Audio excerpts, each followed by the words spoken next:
नमस्कार, मैं हूं नारायण शर्मा और आप देख रहे हैं AINS न्यूज़ 24 चैनल। अब खबरें विस्तार से। छत्तीसगढ़ के मुख्यमंत्री भूपेश बघेल ने बुधवार को विधानसभा के मानसून सत्र के अनुपूरक बजट में बड़ी घोषणाएं करते हुए राज्य के लगभग 5 लाख शासकीय सेवकों को 4% अतिरिक्त महंगाई भत्ता, गृह भाड़ा भत्ता 6% की दर से दिए जाने, 15 साल से कम सेवा वाले पंचायत सचिवों को भत्ते में 2500 रुपए की वृद्धि करते हुए 15 साल से अधिक सेवा देने वाले पंचायत सचिवों को 3000 रुपए की वृद्धि, पुलिस विभाग में कार्यरत आरक्षक संवर्ग के कर्मचारियों को कुल 8000 रुपए वार्षिक किट भत्ता दिए जाने की घोषणा, मितानिन ट्रेनरों, ब्लॉक कोऑर्डिनेटरों और हेल्प डेस्क ऑपरेटरों की दैनिक प्रोत्साहन राशि में 100 रुपए प्रतिदिन वृद्धि, मुख्यमंत्री विशेष स्वास्थ्य सहायता योजना के अंतर्गत अधिकतम सहायता राशि को 20 लाख से बढ़ाकर 25 लाख करने की घोषणा के साथ जरूरतमंद परिवारों को आवास की दिशा में ग्रामीण आवास न्याय योजना प्रारंभ करने की भी घोषणा की। साथ ही संविदा वेतन पर कार्यरत 37,000 कर्मचारियों के वेतन में 27% वृद्धि करने, स्कूल शिक्षा विभाग के अतिथि शिक्षकों को 2000 रुपए प्रतिमाह अतिरिक्त और पटवारियों को भी 500 रुपए संसाधन भत्ता देने की घोषणा की। प्रदेश के दिव्यांग कल्याण संघ ने राज्य में फर्जी दिव्यांगता प्रमाण पत्र के आधार पर शासकीय सेवा में कार्यरत कर्मचारी व अधिकारियों पर कार्रवाई कर उन्हें बर्खास्त करने की मांग की है। दिव्यांग कल्याण संघ के उपाध्यक्ष राधाकृष्ण गोपाल ने बताया कि ऐसे फर्जी दिव्यांग प्रमाण पत्र धारी शासकीय सेवकों की लिस्ट हमने शासन को सौंप दी है, जिनमें कई उच्च पदों पर आसीन हैं। दिव्यांगों का जो अहित हो रहा है, दिव्यांगों को जो रोजगार से वंचित किया जा रहा है, जो फर्जी दिव्यांगता प्रमाण पत्र बना के जो लोग नौकरी कर रहे हैं, बस उसी के लिए हम मांग के लिए आए हैं कि यहाँ पर जो जितने फर्जी दिव्यांग हैं, जिनका हमने शिकायत हाई कोर्ट में याचिका के माध्यम से भी किया है और शासन के जितने भी उच्चाधिकारी हैं सभी को हमने दिया हुआ है, उसमें हमारा जो दिव्यांगों का जो हित का नुकसान हो रहा है उसमें न्याय मिले और जो फर्जी दिव्यांग जो नौकरी कर रहे हैं उन पर कार्रवाई हो। प्राय सभी विभाग में, लेकिन अभी हमने जो डाटा निकाला है, जो हमारा संगठन पूरा रिसर्च किया हुआ है डाटा का, जिसमें खास करके आरईओ पद पर जो कृषि विभाग में, उसमें सबसे ज़्यादा है अभी सर्वाधिक, मतलब एक ही विभाग में ज़्यादा अभी आया है और शिक्षा विभाग में भी। अभी हमने शासन को एक 56, 18 और 39 लोगों का हमने सूची शासन को सौंपा है, जिसमें 18 लोग खास हैं जो PSC से सेलेक्ट होकर आए हैं, जिसमें 4 डिप्टी कलेक्टर हैं और बाकी सहायक संचालक, CMO और तमाम तरह के उच्च पद पर बने हुए हैं, जिन पर कार्रवाई हम चाहते हैं कि वो कार्रवाई हो, क्योंकि ऊपर से अगर कार्रवाई होगा तो स्वाभाविक बात से नीचे की जो छोटे कर्मचारी उन पर कार्रवाई तो होगा ही होगा।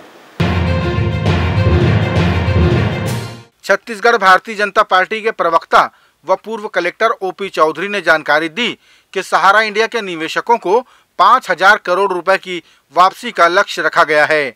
उन्होंने बताया कि केंद्र सरकार की इस पहल से छत्तीसगढ़ के भी लाखों निवेशक लाभान्वित होंगे।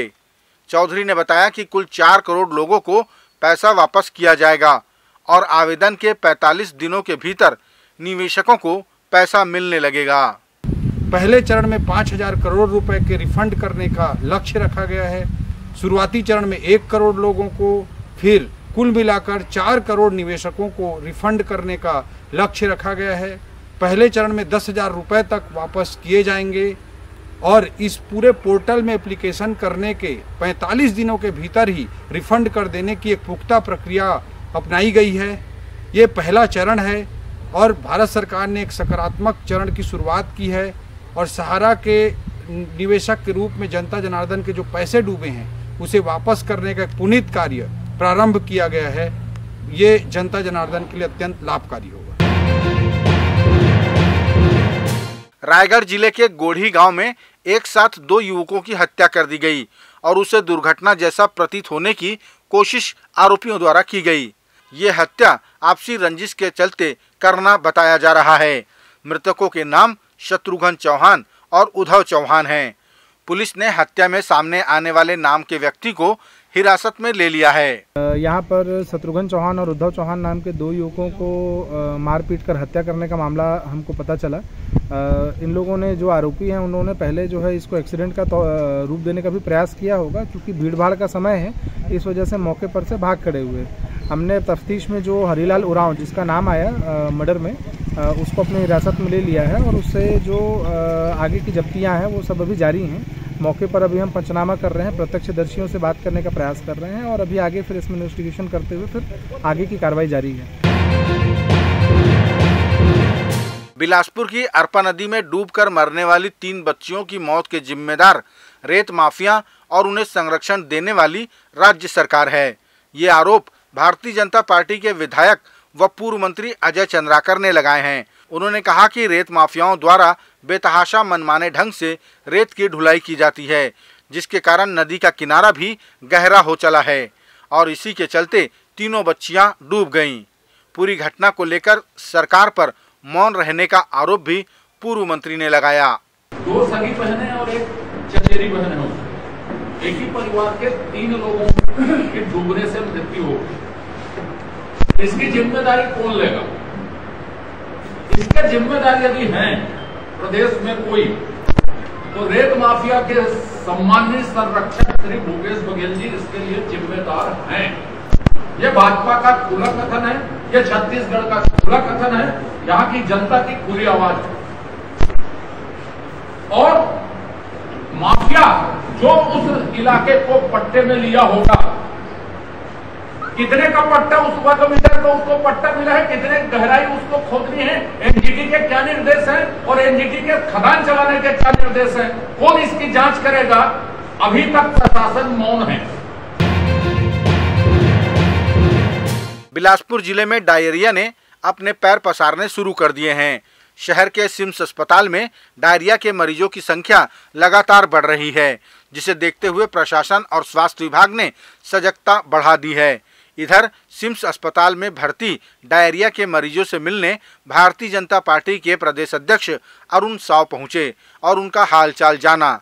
उन्होंने सिम्स प्रबंधन को बेहतर इलाज के निर्देश भी दिए। छत्तीसगढ़ भारतीय जनता पार्टी अब अपने कार्यक्रमों में छत्तीसगढ़ महतारी की पूजा करती है। यहाँ के तीज त्योहारों को अपने कार्यालय में आयोजित करती है, साथ ही छत्तीसगढ़ी व्यंजनों को अपने कार्यक्रमों में शामिल करती है। तो इन सब का श्रेय मुख्यमंत्री भूपेश बघेल को जाता है। ये बातें कांग्रेस संचार विभाग के प्रमुख सुशील आनंद शुक्ला ने कही। उन्होंने कहा कि 5 साल कांग्रेस के सुशासन ने भाजपाइयों को ये तो सिखा दिया कि वे अब छत्तीसगढ़ की संस्कृति की ओर आकर्षित हो रहे हैं। भारतीय जनता पार्टी के कार्यालय में यदि ठेसी कुर्मी जैसे पारंपरिक व्यंजन परोसे जा रहे हैं, भारतीय जनता पार्टी के नेता प्रधानमंत्री के आगमन पे भारत छत्तीसगढ़ महतारी की तस्वीर लगाई जा रही है। मुख्यमंत्री भूपेश बघेल ने इस 5 साल में भारतीय जनता पार्टी के प्रदेश अध्यक्ष को गेड़ी चढ़ने पर मजबूर कर दिया है।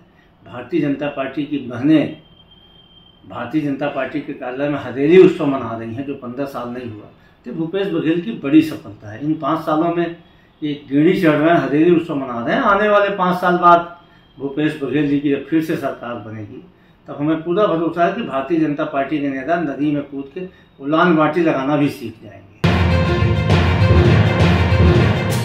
रायपुर उत्तर विधानसभा के विधायक कुलदीप जुनेजा पर कार्यों में लापरवाही और विधानसभा क्षेत्र में अयोग्य होने का आरोप लगाते हुए भारतीय जनता पार्टी की रायपुर इकाई ने कलेक्ट्रेट में प्रदर्शन किया।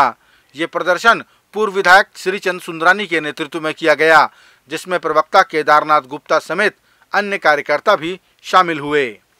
ये थे आज के प्रमुख समाचार। आप देख रहे थे हमारा लोकप्रिय यूट्यूब चैनल AINS न्यूज़ 24।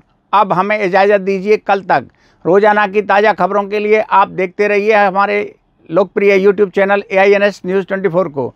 हमारे यूट्यूब चैनल को लाइक और सब्सक्राइब करना ना भूलें। नमस्कार।